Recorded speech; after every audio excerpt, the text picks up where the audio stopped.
Hello, this is Emiliano Ortega, and I'm here presenting my flashlight project for the UT Austin assignment. So basically, here we were given a piggy flashlight, and we were basically told to try to reverse engineer it without looking at the internals of it. It's actually pretty hard to do, to visualize all this stuff. You could only look outside, so it was a pretty interesting assignment. We were looking forward to seeing what was inside and how it functioned. And then basically, so the functional modeling, so we did a sketch before and then after of what we thought it would look like. And mine was pretty simple, I'll admit. I was surprised at how much more complex the actual internals were, because you could only really tell that there was at least one gear when you squeezed the crank, because it made noise, and you could tell that it was like a circular gear being going across the crank. So I knew that was definitely a problem for many people, because it brought a lot of noise and it needed to be resolved. And also a problem was it was made out of pretty cheap material, and that was a problem. And if we look at the actual sketch, it's a lot more complex. You see the torsion springs, the axles, and the batteries, and the fulcrum and the lever, which I was actually interested in because I wasn't sure how that was engineered to go around the gear. So I was very interested because I was having a hard time visualizing how the fulcrum and the rack would go around the gear to transfer the mechanical into electrical and energy. So in conclusion, I found that the flashlight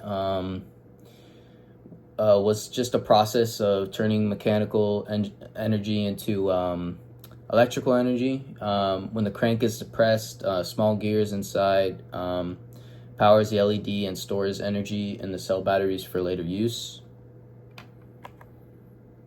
In this slide, the benchmarking data, we did several tests. Two of them are up here. We were trying to resolve the loudness of the flashlight, because it was definitely an annoyance to a lot of people, the noise that it made when it was being cranked.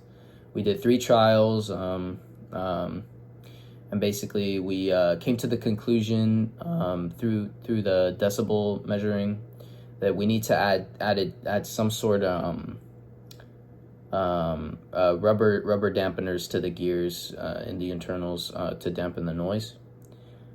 And then for brightness, a lot of people also complained about the brightness. It wasn't too bright, and we did multiple trials from different distances to try to gauge the brightness, and we came to the conclusion that that we needed to add an extra LED to the flashlight to make it brighter. So for the customer needs analysis, these were just weighted needs that we thought would make the flashlight more appealing and more efficient compared to the first design. Some of them were make it out of better materials. The material used in the Piggy flashlight was pretty cheap, albeit, I mean, for its price, it wasn't bad. And then the other one was design variations for appeal. Something more maybe neutral, or something that would appeal to not just kids but everyone. And also an aesthetic design. And the design should be sleek, it should be easy to find, and it should be small, simple to store, and there should be better light. And the brightness was also another thing brought up frequently. And on the right, you see the metrics and the specifications, the lumens needed for the brightness, the luminosity test results, the lifetime of the product before wear and damage, minimum 5 years.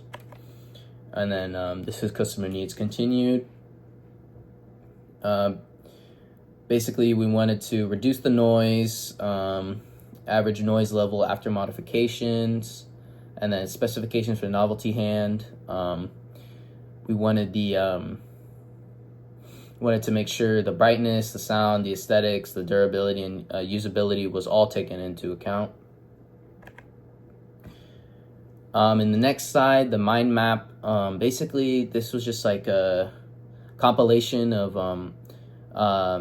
my team and I's brainstorming of what we wanted our design to be. So we wanted a secure battery cover, being able to remove the batteries out of the flashlight, maybe a focus, like help, maybe a brightness control for the flashlight, a power switch, maybe like a better power switch, and then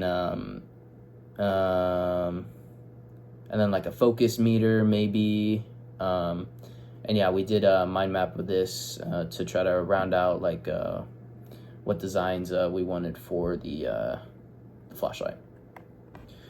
And then further brainstorming, we did some sketches of some proposed designs. On the left, you have a car that was powered by moving it across the table with the wheels, turning the mechanical engineering energy into electrical energy with the wheels. The second one is like a phone flashlight. You know, we're all obsessed with our phones, and we were thinking maybe just slapping a phone on a flashlight somehow, maybe having a crank button or something.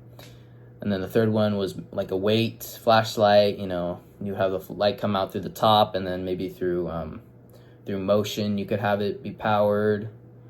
And then on the far right, you have like a snowman flashlight. Maybe like it would be powered by cranking the top pad or something.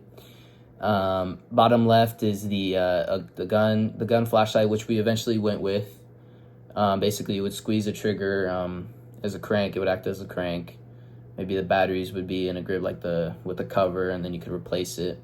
And on the right is maybe like a boombox flashlight. I don't know. We were just kind of messing around. Yeah. So this is some PewChart data. Basically, this is just a summary of, trying to round out which design was probably the best, which concept is better than, worse than, or the same as the baseline. And we wanted to select the most optimum design alternative. And we went through many stages of doing these. So this was the final product.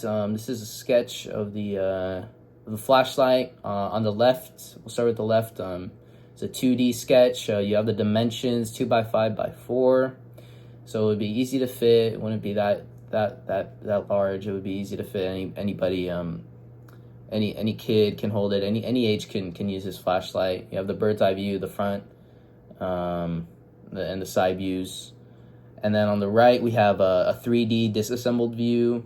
Basically, has the silicone dampeners, like I mentioned, the 3 LEDs, a brightness control, and the cell battery compartment, so it's easily replaceable. And then the trigger crank, so you can crank it and get the power generated that way. So in conclusion, the finished product is a flashlight shaped like a gun. It feels comfortable to hold. Plus, it appears modern and unusual. The part for your hand is similar to a pistol grip. You crank the flashlight with the trigger. The form factor makes it simple to grasp and to use the crank. The front section includes a very efficient LED light by adding the third one. So during our design discussions, we considered different shapes like the weight or the boombox or the phone. And we chose the gun shape because it has a better ergonomics. This makes it comfortable to hold and crank for long stretches. Its unusual design makes it different in the market. Customers will be more interested in something practical and stylish and for all ages. Some improvement. This is just a summary of the improvements. We added silicone dampeners, the 3 LED light bulbs, and the cell battery compartment, and we just wanted it to be priced at $5, and we think it'll help everyone.